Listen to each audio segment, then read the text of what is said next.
I sat behind the counter with a smug look on my face. The look of a new boss who's just hired his first employee. No more 14-hour shifts for me. Soon, I'd only be seeing glimpses of the moon through all the posters on the windows every other night. On the other nights, I could do anything I want. I would be a free pony. I could look up at the moon in all its glory from the town park. I'll miss how the man in the moon looked in it, but I'll probably get used to it, seeing as how the whole fiasco happened only a month ago. The bell chimed just as the 7:30 news came on. Right on time, Doctor. Hey, Sly, what's up? He yelled to me with a hoof in the air. Okay, Doctor. That move wasn't a spot on. The employees always called my old man Mr. Light. His full name was Red Light, but he insisted that people call him by that title out of respect. I'm pretty new to this whole gig, so let's not shake things up with new attitudes. I'd like some respect anyways. Having triple X's as your cutie mark doesn't get you a ton of it. Dr. Hooves, I said, putting on my best bossy voice. That is not how you will address me. You shall address me as Mr. Klopp. The doctor sniggered a bit, and held up a hoof to his mouth. Okay, he said. Mr. Klopp. He then burst out laughing.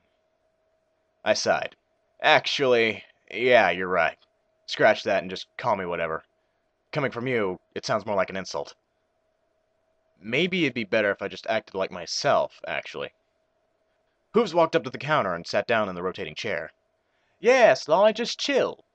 I get the feeling that you want to act all high and mighty like Red did, but I knew from the moment I saw you taking a few training shifts that you were not him. You're a much more cool, laid-back guy. You're barely older than I am. I think it'd be better if we just treated each other like frat mates. We both haven't been to college. This could be like that for us. Yeah, just like college, I said, taking off the boss mask. Except without the nagging professors and all the hot mares and thoughts that you might actually get somewhere in life. Yep, just like that. I joined him in a bout of laughter. He was right. Dr. Hooves had been a regular at the Marlborough for a pretty long time, and he always seemed to be the type of guy I'd hang out with. To tell you the truth, when he said he wanted to work here, I was pretty overjoyed. Just think of the fun. Hey, you dickheads! Stop laughing your asses off and service your customer! I slowly turned my head around, too stunned to think straight. Standing right in front of the doctor and I was a fucking griffin! I've only ever seen them in a few pornos as the stuck-up shrew who needs to be tamed, usually with a lot of long, hard objects. This particular griffin isn't helping me throw that stereotype out the window. The doctor was the first one of us to regain his ability to speak. How may we help you, ma'am? Do not call me ma'am! My name is Gilda, and you will address me as so! Screeched the griffin. Yes, Gilda, whimpered Hooves and I. Damn, I wish I had even an ounce of the bossiness she has. People would take me way more seriously. Then again, I'm not sure if I want to sound like Sergeant Asshole all the time. How may we help you, Gilda? I say. That's better, says Gilda. She's a little better when she uses her indoor voice. I'm planning to meet up with an old Pegasus friend of mine tomorrow. See if she's still as cool as she was all those years ago at flight camp. I want a reminder of the old times. How we used to fly with the wind ripping at our faces. How we used to prank all those less cool wannabes. And how we used to share the most rockin' porn with each other. You got anything that fits the third billing? Her last line kinda threw me for a loop there. If I wanted to meet up with an old friend again, I personally wouldn't give them porn as a present. But hey, I'm not going to object to a creature that could fucking gouge my eyes out. I think we do have something, Gilda, says Hooves. What kind of porn are you looking for? Something nasty, she says. Fourth aisle it is, then. We cautiously lead her down the aisle that contains all of our most nasty stuff. This bitch knows her stuff, and she's not fazed at all by some of the more gruesome ones. After a bit of browsing, her eyes narrow on one in particular. This is the one, she says as she grabs it in her claw. Sextuple Trouble, it's called, and despite the fairly tame title, the cover was anything but.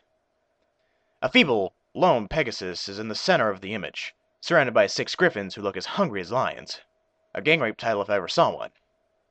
So, on top of gifting her friend porn, she wants to give her friend a porno that depicts a member of her friend's species getting brutally raped and possibly murdered by members of her species?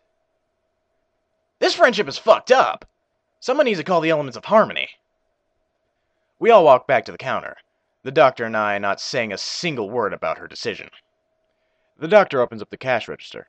20 bits, he says. Gilda scoffs. I haven't got any money.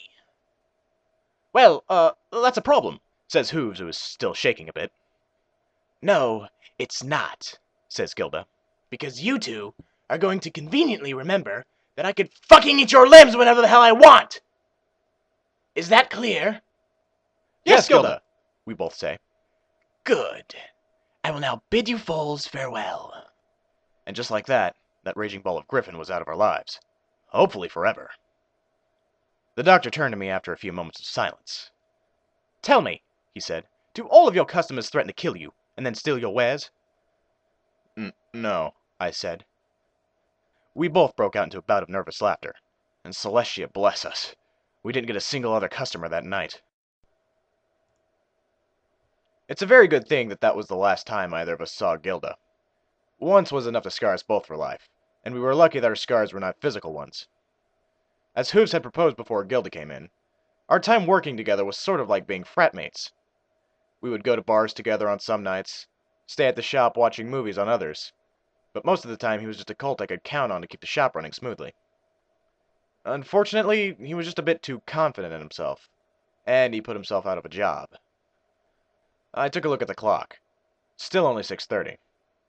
Guess it's just the TV and me again tonight. The TV whirs to life. Right now, we are floating 5,000 meters above the abyssal plain, says a stallion in a wetsuit. He's standing on the deck of a large ship, with a submarine just over the railing to his left.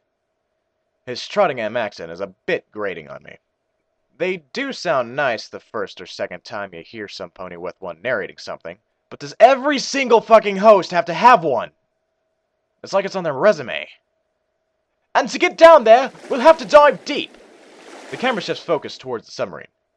Really, really deep. Cue cut to a shot of the submarine descending into the murky blackness of the ocean. The host starts speaking over the footage. As the long vessel penetrates deeper and deeper, the pressure mounts. Good thing this craft isn't a novice, and is ready for this type of pressure. Could they make it sound any more like a porno? I mean, seriously. I think I know what one sounds like. If it weren't for the craft's resolve, the seaman would have already burst out of it. Yeah, that's it. I'm changing channels. And they send the puck down the ice! Oh yeah, Equestrian Hockey League. That's what I want to be watching. Oh, he just pounded him against the boards! What force! The Canelot team doesn't like that! They're going after him! And the action begins with multiple bodies in this! Look at all the sticks! Next. A brown earth pony talking to a mic appears on the screen. So, I'm walking into this porn shop. Heard every joke about one. Next. The mating habits of the common squirrel are... Scarred for life. Scarred for life. One more try. The dashing sales pony Vince Offer appears on screen. You're gonna love my nuts. Okay, I quit. I turn off the blasted machine. No TV, no customers.